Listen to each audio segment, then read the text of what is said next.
un achicamiento, si usted quiere, de algunos sectores industriales muy sensibles a lo que es la producción y por otro lado, bueno, diversas cuestiones que han planteado los empresarios, sobre todo del sector metalúrgico. Está en la sede de la UIA Paula Avellaneda. Paula.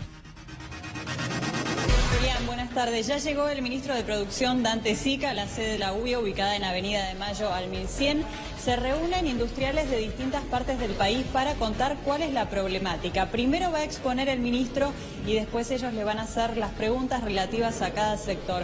Pero hay algunos factores comunes que son, por ejemplo, la caída del consumo, las altas tasas de interés, como también lo que les está costando pagar los impuestos, los altos costos de logística, el aumento de los servicios. Estos son algunos de los problemas que afectan a todos y sobre todo preocupa mucho la ruptura en la cadena de pagos y es justamente aquí donde está haciendo hincapié el ministro de Producción. El ministro hizo declaraciones en las últimas horas donde habló de distintos temas, pero algo importante que dijo es que el 60% de los problemas de las pymes los genera el mismo Estado, con la burocracia. Por eso se trata de hacer recortes. Me están haciendo señas, así que vamos a ver, está de Mendiguren, que lo están trayendo, así que vamos a tener la palabra de él. ¿Qué tal? ¿Cómo le va? ¿Lo podemos molestar? Estamos en vivo para C5N. Buenas tardes.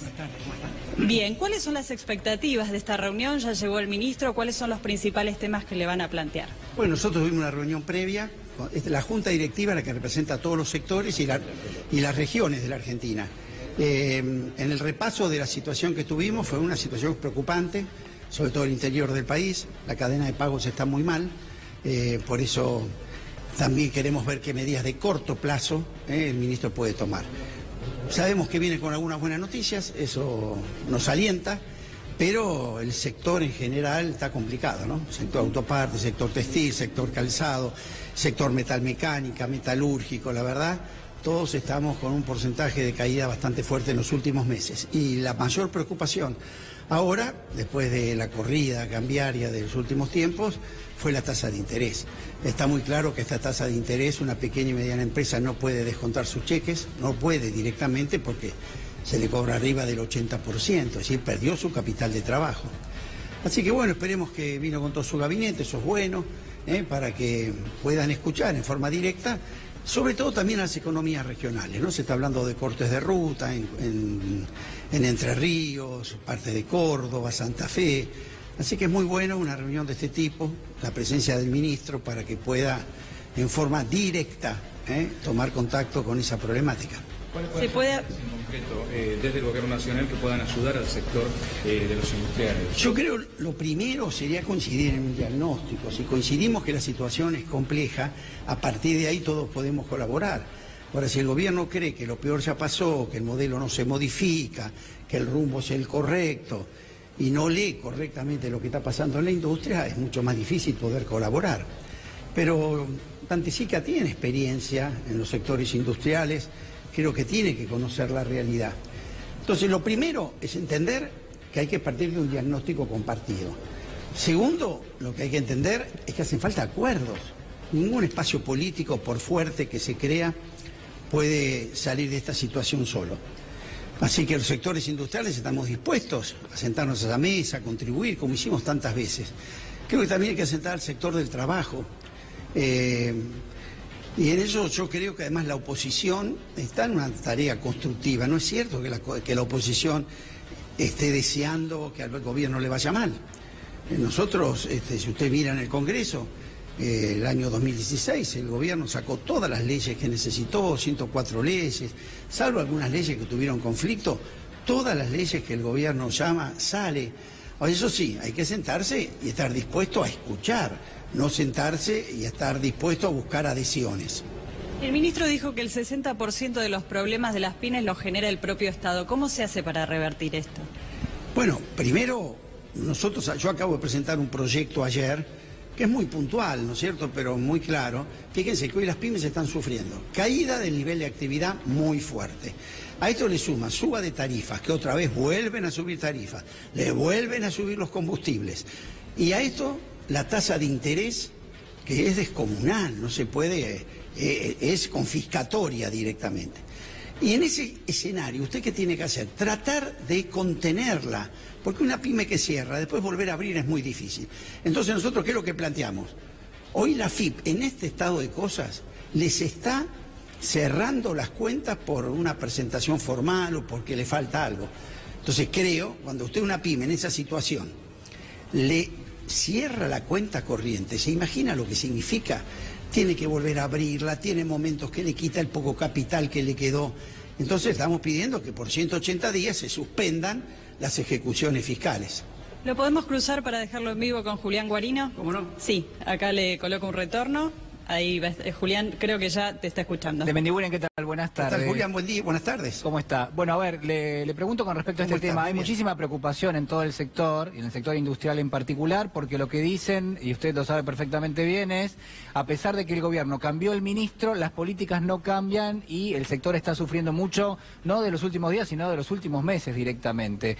¿Cuál es la expectativa que usted tiene, teniendo en cuenta que el ministro, usted dice, bueno, va a llevar medidas, pero de fondo el presidente ratifica lo que es el programa económico?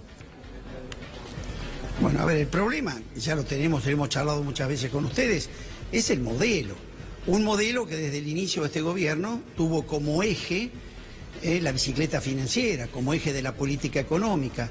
Y todos sabíamos que cuando usted libera el ingreso de capitales, sube la tasa de interés y plancha el tipo de cambio, siempre ese modelo para la industria y también para el campo terminó de dos formas, mal o peor.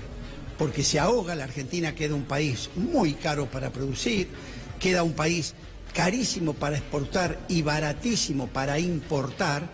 Ya lo vimos, en vez de llenar las góndolas del mundo, como decía el presidente, las góndolas del mundo nos las llenó a nosotros.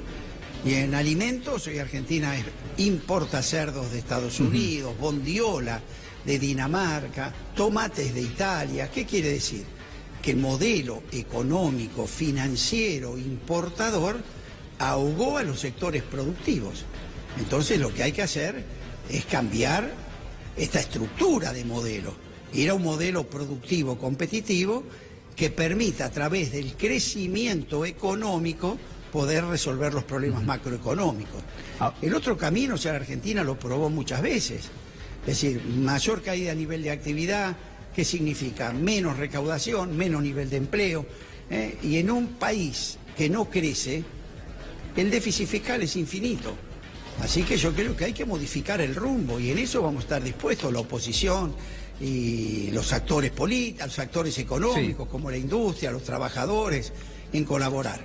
De Mendiguren, hoy el presidente a la mañana le dijo a una radio cordobesa, la gente tiene que caminar porque en este momento la devaluación y la diferencia en los precios es del 30%, reconociendo que este año va a haber una inflación del 30% y reconociendo también el impacto de la devaluación. Ahora, el gobierno no toma o no se ve como parte del problema, sino que lo que hace es un diagnóstico del cual, de alguna manera, se separa, ¿no? Es decir, está la devaluación, está la inflación, va a ser del 30%, pero nadie dice absolutamente nada. Es cierto, parecía más un discurso, ¿no?, a lo Rita de Lázari, que era camine, camine y busque los precios, cuando el problema que tiene la gente es que al haber dolarizado los insumos, las tarifas de combustible, de gas, cualquier devaluación, se va a precio. Y eso no lo puede arreglar la gente, lo tiene que arreglar la macroeconomía. Entonces, además hay otro tema detrás de su declaración. El gobierno reconoce 30% de inflación y pretende 20% de aumento salarial. ¿Entendemos lo que estamos diciendo? Estamos declarando que el salario va a tener como mínimo un 10% de pérdida del poder adquisitivo. Además de la enorme injusticia que esto significa, en términos de mercado, es achicar otra vez el mercado. Y tengámoslo claro, Guarino, de la única forma que uno sale de estas situaciones es creciendo, no diciendo a la gente que camine para buscar precios. Entonces es complicado. Usted se acuerda también el presidente cuando desde Vaca Muerta por el tema de tarifas se paró ante esa torre y le pidió un esfuerzo a los gobernadores, un esfuerzo a los intendentes, un esfuerzo a la gente que consuma menos. A todos les pasó el esfuerzo, menos al gobierno nacional. menos a renegociar los contratos, menos a decir que no se le incluya la parte tributaria también como aumento a la tarifa de los usuarios. Entonces, yo noto que el gobierno cree que el problema pasa por otro lado. De Mendibure, muchísimas gracias por el contacto con nosotros. Bueno, gracias a ustedes. También allí, muchísimas gracias para Paula Avellaneda.